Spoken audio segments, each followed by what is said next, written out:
What's going on, Legionnaires, and welcome back to Comic Breakdown. If you're new to the channel, do me a favor and hit that sub button, hit that notification bell, and make sure you're not missing any of the awesome content that we have coming out. Now, continuing with our Indie Comics weekends, we are diving into the second video that I promised you guys, which will be continuing on through the next following weeks. We're going to do this as a regular weekend thing. But this video, we're going to be covering The Red Knight, issue number 5. From Manos Publishing. Now, this is written by Justin Cristelli, artist is J.C. Grande, colorist is Forrester Randlett, letterer is Lindy Cristelli, and if you haven't been keeping up with this line, go ahead and check out the link in my description as well as the top of this video. We have the first 4 issues for you guys covered up, and it'll get you completely caught up on everything going in this really fun and awesome line. Now, for those that don't know, the Red Knight formed a secret partnership with Norfolk police detective Martha Brown. In exchange, she agreed not to arrest him as long as he helped with some cases, and as well as she'll train him how to fight crime along the way. Be sure to check out the links in my description as well if you're interested in buying this comic. Now, with that being said, let's dive into this issue. Now, this issue picks us up at a random scenario. We're seeing 2 individuals, and they're talking about the movie that they just saw. And his friend took him to this movie because his car had been stolen. It was a brand new car, and it was just stolen. And as they're having this conversation, he looks up, and he sees his car right there in front of him. And he runs up to it, and there's a big, burly, tattooed guy in the front seat, letting him know that it's not his car, and we see an altercation start to come about, and this is when the guy inside the vehicle presses a button, and we see the vehicle turn into some kind of transforming Decepticon robot of a vehicle, and with a single punch, brings it down on top of these 2, squishing them flat. So this is definitely something we have not seen yet in these comics yet, and it's really awesome. I freaking love that. That definitely threw me. I was surprised. I was not expecting something of this nature to pop up in this. And the ending has an even bigger surprise. It's absolutely phenomenal. But as we get further into this comic, the Red Knight is dealing with a lot of personal issues because he owns a bar and one of his employees has been stealing from him. And he doesn't want to be the guy to fire somebody. He's never had to fire somebody before. And so the whole idea of having to fire somebody is just absolutely far-fetched in his spectrum of things he has to do. Now, while he's discussing this with his uncle, he gets a phone call from Martha Brown, letting him know that she needs his help. And this is when Martha Brown arrives at the crime scene of where these 2 people were just smashed. And we have the Red Knight perched on top of a building, observing everything that's going on. You know, and this relationship between the detective and the Red Knight is a relatively new one. So we're really seeing them building the fundamental groundwork for their relationship, for their friendship. Now, obviously, living in the era with cell phones and camera phones and things of that nature, people got this on film. And they know exactly who will be responsible for this because they recognize the technology. The technology belongs to somebody by the name of Dr. Sci-Fi. And this is when we see our big burly guy that was in the car headed back to home base, if you will, Dr. Sci-Fi's lair. And upon arriving, Dr. Sci-Fi is not freaking happy. One of his guys just took his technology out for a kind of a joyride and ended up killing people, bringing unwanted attention onto him that he, definitely was not trying to get. And so in his anger, Dr. Sci-Fi takes a needle and stabs the man in the chest. Not really knowing what is inside this needle, we see the guy drop down to the ground and die. And the other goons around there are just like, wow, like that was not necessary. Though, what would dictate is necessary in this situation? I would say he just killed 2 people with his machinery.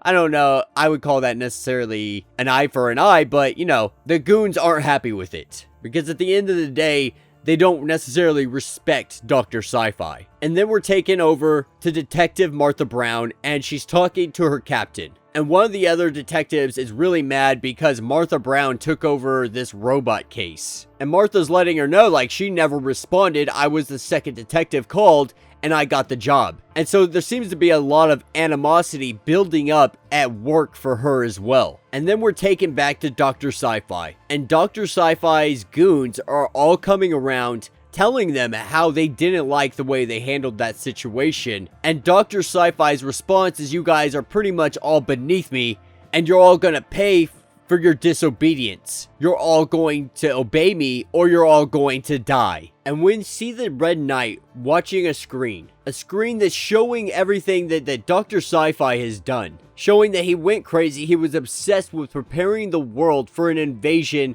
by an evil multiversal coming from the doorway he created. His biggest crime was turning off the world's power grid a few years back. The only one that could have stopped him and did stop him was Miramac. Since he was off the planet during Sci-Fi's attack, he had the power to take him out. And after that defeat, he'd been considered less of a threat and more of a joke. So they're really not sure why he is in Norfolk, but it seems like he's trying to make some kind of play to be a name we're talking about again. And so the Red Knight throws on his mask and he meets up with Martha. And they go to Dr. Sci-Fi's little hideout lair place, come crashing in through the window, only to find Dr. Sci-Fi is already tied up and gagged. And they're really not sure exactly what happened here, so they take off the muffle and lets them know that all of his goons, they didn't care about his plan for using the Karmer suits to launch an evil invasion. They had their plans of their own, and those plans were robbing a freaking bank.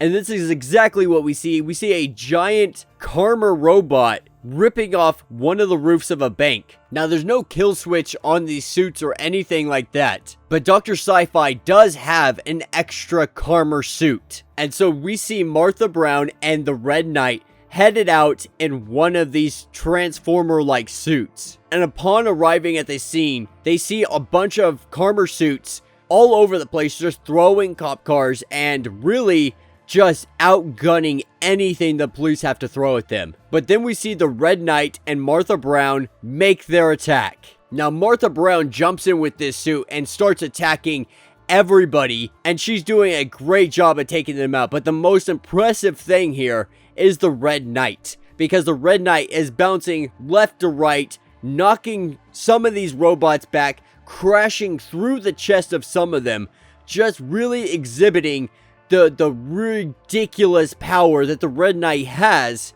and if harnessed correctly, could be absolutely devastating. And by the end of this, we see armored suits broken and in pieces, shattered, and the Red Knight and Martha Brown standing victorious. And then we pick up a little bit later at McLean's, and Todd, aka the Red Knight, calls Shelly into his office, the one that he's been suspecting is stealing from him. And at first she really tries to lie about it, trying to say she hasn't been stealing and so on and so forth. But Todd calls her out. It's just like, you know, we have surveillance. We've seen you doing it.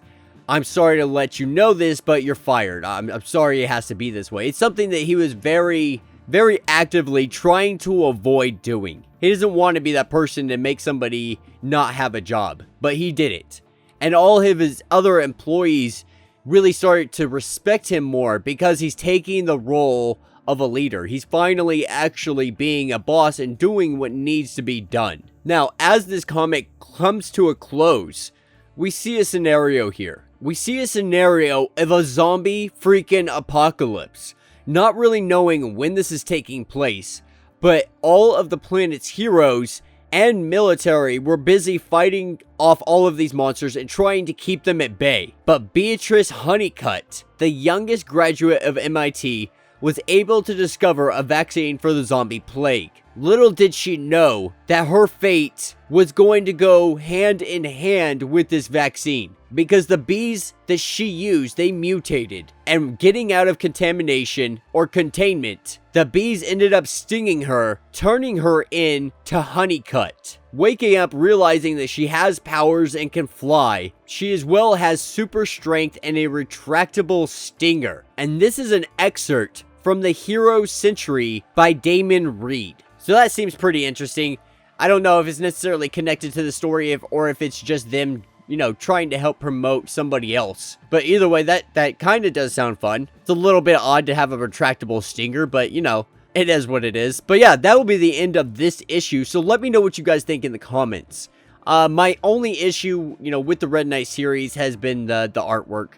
It's subpar at best. I think there's much better artists out there that can do the work. I'm not saying I could do his job. I couldn't even draw as well as he is drawing. I'm just saying on the vast majority of artwork that I have seen, this story has a lot of potential, and I think it has a lot more potential to grab readers if the artwork was just bumped up just a tad bit. Because I believe the writing in this is absolutely phenomenal. I think the story is great. I think it's very, very fun to see. Not necessarily a serious, but a new superhero who's coming into his powers, who's really a nice guy. You know, he's kind of like the opposite Batman, if you will. But yeah, let me know what you guys think down in the comments. If you have not yet, please do me a favor, subscribe to the channel, like this video, share it around, hit that notification bell, and until the next breakdown.